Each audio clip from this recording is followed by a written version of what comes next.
Never gets nervous. Like when I Wait, Chloe, are you? No comment. The story you're about to hear is one that has followed the rise of one of the most powerful celebrity families in modern American culture for nearly 2 decades. It's a story that blends fame, controversy, media strategy, and one of the most debated moments in pop culture history. And now, years after the original headlines shook Hollywood and launched a global media empire, the conversation has reignited, this time fueled by new public statements and renewed accusations. But to truly understand why this issue keeps returning to the spotlight, you have to go back to the beginning. Because this isn't just about a tape. It's about power, reputation, celebrity influence, and a narrative that has been fiercely debated since 2007. Tonight, we're taking a deep, investigative look at the controversy surrounding the sex tape involving reality television star and entrepreneur Kim Kardashian and singer and television personality Ray J, a tape that surfaced publicly in 2007 and immediately exploded into one of the most talked-about celebrity scandals of the decade. For nearly 20 years, speculation has surrounded how that tape became public. Was it leaked without consent? Was it part of a calculated media moment? Or was the truth somewhere in between? Those questions have never fully disappeared. And now, new public claims and renewed discussion from people connected to the situation, including statements attributed to representatives and commentary from Ray J himself, have once again pushed the story back into the national conversation. To understand why this still matters in 2026, we have to examine the timeline, the people involved, the statements that have been made publicly over the years, and the cultural moment that transformed a controversial tape into a defining event in modern celebrity history. This is not rumor. This is not speculation presented as fact. What follows is a carefully reconstructed narrative based on public interviews, media coverage, and statements made by the people directly involved. Because the story of that tape is also the story of the modern celebrity economy. And in many ways, it changed the way fame works in America.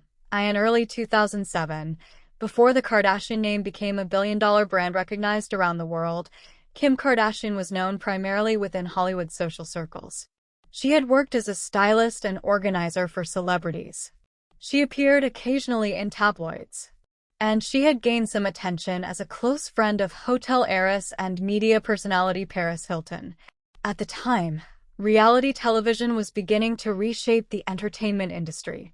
Shows that followed the daily lives of wealthy or eccentric personalities were capturing massive audiences, and producers were actively searching for new families and personalities that could anchor the next generation of unscripted television. But the Kardashian name had not yet reached the level of global recognition it would later achieve. That changed dramatically when a private video recorded years earlier suddenly entered the public spotlight. The tape in question reportedly featured Kim Kardashian and her then-boyfriend, R&B singer and television personality Ray J. Ray J, whose full name is William Ray Norwood Jr., already had a well-established presence in the entertainment industry. He had released multiple music projects, appeared in television shows, and was widely known as the younger brother of Grammy-winning singer Brandy Norwood. The tape itself was reportedly recorded in 2002 during the couple's relationship. For several years, it remained private. Then, in 2007, everything changed. In February of that year, news outlets began reporting that a private video involving Kim Kardashian and Ray J had surfaced and was being circulated within the adult entertainment market. The company that ultimately distributed the video was Vivid Entertainment, a major adult film distributor known for releasing celebrity-related content. According to reporting at the time, the tape was released under the title Kim Kardashian, Superstar. Immediately, the story exploded across American media. Entertainment news programs debated the situation nightly. Tabloids ran front-page coverage. Cable networks hosted panel discussions asking whether the release had been a violation of privacy or a calculated publicity moment. The controversy grew even larger when Kim Kardashian filed a lawsuit against Vivid Entertainment, seeking to stop the distribution of the tape. That legal action became one of the most closely watched celebrity cases of the year. Within months, the lawsuit was resolved through a settlement agreement. Reports at the time suggested Kardashian received financial compensation, though the exact terms were not fully disclosed publicly. From that moment forward, the tape and the circumstances surrounding its release became inseparable from the early narrative of the Kardashian brand. Later that same year, in October 2007, a new reality television series premiered on the cable network E! The show was titled Keeping Up with the Kardashians. The program followed the daily lives of Kim Kardashian and her extended family, including her mother, business manager, and media strategist Kris Jenner. At the time, few people could have predicted the impact the show would have. What began as a reality series documenting a wealthy Los Angeles family quickly evolved into a cultural phenomenon. Over the next 14 years, the show aired 20 seasons. It launched multiple spin-offs. It turned the Kardashian-Jenner family into one of the most recognizable brands in entertainment history, and at the center of that empire stood Kim Kardashian herself, who would go on to build successful businesses in fashion, beauty, and shapewear while becoming one of the most followed individuals on social media. But even as the family's success grew, the story of the tape remained a recurring topic in media discussions. Critics questioned whether the controversy had helped generate early publicity for the show. Supporters argued that Kardashian had been the victim of a deeply invasive violation of privacy, and the debate has never fully settled.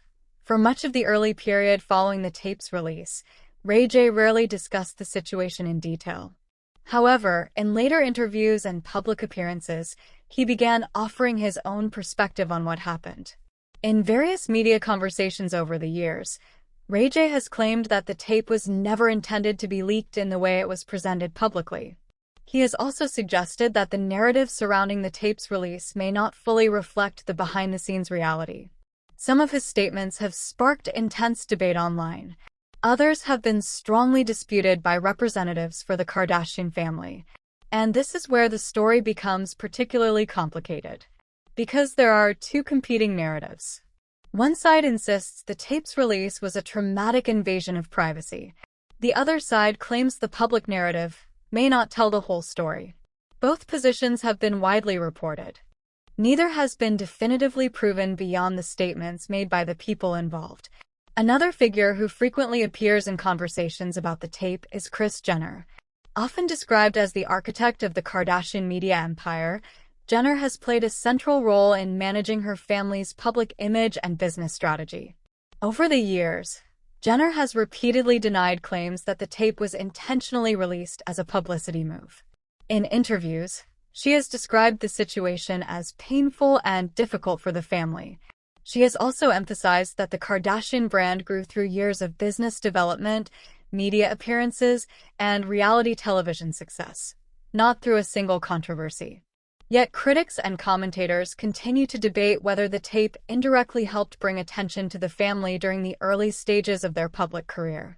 That debate remains one of the most discussed aspects of the entire saga. Nearly 2 decades after the tape first appeared, the conversation has resurfaced once again. Recent interviews, social media discussions, and commentary from individuals connected to the story have renewed public interest. Some of these discussions include statements attributed to people close to Ray J's side of the story, including legal representatives and commentators who have suggested that additional details about the tape's history may still be debated. However, it is important to emphasize that many of these claims remain disputed. Representatives for Kim Kardashian and her family have consistently denied allegations that the tape was deliberately released as a publicity strategy. As with many long-running celebrity controversies, the truth is often difficult to reconstruct years later. Documents, contracts, and private communications from the time are not fully public. What remains are interviews, media reports, and the public statements of those involved. And those statements often tell very different versions of the same story. Part of the reason this controversy still captivates audiences is that it intersects with a larger cultural question. How are celebrity narratives created? Who controls the story? And how much influence does media exposure have in shaping fame? In the early 2000s, the internet was transforming how scandals spread. Social media platforms were beginning to amplify celebrity news at unprecedented speed, And the Kardashian family would ultimately become one of the first global brands built largely through digital visibility. Today, Kim Kardashian is not just a television personality. She is a business mogul, criminal justice reform advocate, and cultural influencer with hundreds of millions of followers across social platforms. The trajectory from stylist to global icon is one of the most remarkable celebrity transformations in modern history. But that journey will always include the controversy that first placed her name in headlines worldwide. As though the question remains, after nearly 20 years of debate, lawsuits, interviews, and speculation, what is the real story behind the tape? Did the public narrative miss key details? Were there misunderstandings about how the tape became public? Or has the truth already been told, and the ongoing controversy simply reflects the enduring fascination of celebrity culture? In this documentary investigation, we are examining every stage of the story, from the early relationship between Kim Kardashian and Ray J to the tape's release, to the explosive growth of the Kardashian media empire and the modern-day debates that continue to unfold online. Because whether you admire the Kardashian brand, criticize it, or simply watch from the sidelines, there is no denying one fact. The events of 2007 helped reshape the landscape of modern fame, and the ripple effects of that moment are still being felt across the entertainment industry today. In the next chapter of this story, we'll take a deeper look at the relationship between Kim Kardashian and Ray J before the tape ever existed, the Hollywood environment of the early 2000s, and the chain of events that led to one of the most talked-about scandals in celebrity history. Because sometimes the most important details are the ones that happen long before the cameras were rolling. And the deeper we look into the timeline, the more complex the story becomes. Before the headlines, before the lawsuits, before the multi-billion-dollar empire that now bears the Kardashian name, there were two young people in Los Angeles navigating fame, relationships, and the shifting tides of early 2000s pop culture. Kim Kardashian, in her early 20s, was working as a personal stylist and assistant to some of Hollywood's most famous faces. Ray J, already a recognized R&B singer with a growing television presence, was balancing his music career, familial expectations, and his own pursuit of fame. According to interviews, sources close to the pair suggest that Kim and Ray J began dating in the early 2000s.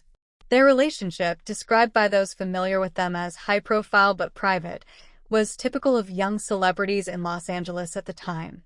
Glamorous parties, media attention, and a constant negotiation of public and private life. The two reportedly shared a mutual fascination with entertainment, music, and the burgeoning digital culture that was beginning to transform celebrity lifestyles. It was during this period that the video was reportedly recorded, around 2002. Sources describe it as a private recording, intended for their eyes only. There is no dispute that the recording existed. The controversy begins, however, with what happened after. Unlike modern times, where digital privacy protections and cloud storage add layers of control, the early 2000s were a time when physical media, camcorders, DVDs, and VHS tapes were the norm. Losing control of a recording was far easier than it is today, and reports suggest that a combination of youthful naivety and trust in one another's discretion led to the tape being vulnerable to public exposure years later. By 2006, the couple had ended their romantic relationship. Sources indicate that their breakup was amicable publicly, though personal accounts suggest tensions were present behind the scenes. Within this context, the private recording remained largely unknown to the broader public. It was a time when both Kim and Ray J were trying to find their footing in an entertainment industry that could be both rewarding and merciless. Then came the critical turning point. In 2007, Vivid Entertainment, a company with a history of releasing celebrity-related content, announced it had obtained a private video featuring Kim Kardashian and Ray J. Reports at the time suggested that negotiations between Vivid and parties connected to Ray J led to the distribution of the video under the title Kim Kardashian Superstar. Legal experts note that such deals often involve settlements or licensing agreements, though the specifics of this particular arrangement were never publicly disclosed. The release sparked an immediate media firestorm. Entertainment outlets across the nation rushed to cover the story, and the tape became a topic not only of tabloids but also of mainstream news programs. At the center of the storm was Kim Kardashian, who had not yet become the global celebrity known today. She filed a lawsuit against Vivid Entertainment, seeking to halt distribution, a move that would establish a precedent in celebrity privacy litigation and highlight the tension between public curiosity and personal boundaries. Sources familiar with the legal proceedings suggest that the lawsuit was settled quickly, though the terms were sealed. What is clear is that the resolution allowed the tape to continue circulating publicly while simultaneously compensating Kim Kardashian financially, according to reporting from the period.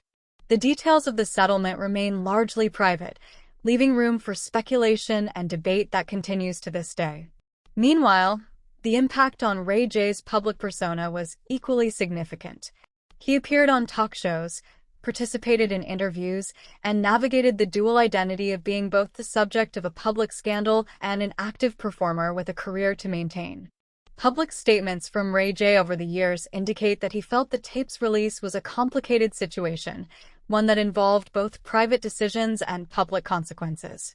He has stated in various interviews that the narrative surrounding the tape was never entirely reflective of the circumstances behind its distribution, though his statements have been interpreted and debated widely across social media and news outlets. The timeline of 2007 reveals more than just the tape's public release. It marks the start of a new chapter for Kim Kardashian, who would soon leverage public attention into a burgeoning media presence. Later that same year, Keeping Up with the Kardashians premiered, shifting the family's trajectory from private socialites to global media icons. Many observers have suggested that the public fascination with the tape indirectly contributed to the show's early viewership, though Kim Kardashian and her family have consistently denied that the release was intentional or part of a media strategy. Industry insiders suggest that the tape inadvertently provided what marketers might call earned media exposure. At a time when reality television was gaining unprecedented influence, the attention surrounding the controversy amplified public awareness of Kim Kardashian. Yet it is crucial to note that such assertions remain speculative, and no concrete evidence has emerged proving intentional release for publicity. Instead, what we see is a convergence of circumstances, a private recording, a legal settlement, and an evolving media landscape hungry for celebrity drama. By examining the social environment of Los Angeles in the early 2000s, it becomes evident how such a controversy could explode. Celebrity culture was shifting. The internet, blogs, and early social media platforms were creating unprecedented access to personal stories. What previously might have remained a private matter within Hollywood circles became fodder for national conversation. And in this environment, every action, every public statement, lawsuit filing, or media appearance was amplified, dissected, and interpreted by millions of Americans. Over the next decade, both Kim Kardashian and Ray J would publicly revisit the topic multiple times. Interviews, television appearances, and social media statements would add layers of narrative, clarification, and sometimes contradiction. Representatives for Kim Kardashian and Kris Jenner repeatedly emphasized that the family had endured a traumatic experience and that any suggestion of intentional publicity was unfounded. Meanwhile, Ray J continued to voice his perspective, often highlighting what he viewed as the nuances of the situation that the media had failed to capture. Even with time and distance, the story retained a unique cultural resonance. It became a case study in celebrity privacy, media ethics, and the unintended consequences of digital exposure. Experts note that the situation demonstrates how personal recordings, once made public, can shape public perception for decades, regardless of the intentions behind their creation or release. As the 2000s progressed, the controversy remained a recurring topic in interviews, documentaries, and retrospective media coverage. Each new statement, whether from Kim Kardashian, Ray J, or others connected to the story, reignited conversations about consent, media responsibility, and the dynamics of celebrity culture. And now, in 2026, the narrative has returned once again, sparked by new statements from legal representatives and public commentary that suggest the story is far from over. The timeline leading up to 2007 and the immediate fallout afterward is more than a simple story of scandal. It is a reflection of a changing entertainment industry, a society increasingly fascinated by celebrity lives and the ways in which private moments can be transformed into public spectacle. The events surrounding the tape illuminate not just the personal experiences of Kim Kardashian and Ray J, but also the broader cultural currents that continue to shape fame, privacy, and media in America. In the next part of this investigation, we will examine the legal and business dimensions of the tape's release, including the role of Vivid Entertainment, the structure of the lawsuits, and the implications for celebrity rights and privacy law. We will also analyze statements from both parties and their representatives to understand how public narratives were constructed and contested over time. Because understanding the business and legal landscape is crucial to seeing the full picture, not just of the tape itself, but of how it influenced the trajectory of one of the most powerful celebrity brands in modern history. By 2007, the release of the private video featuring Kim Kardashian and Ray J had already captured the attention of millions of Americans. But while headlines focused on sensational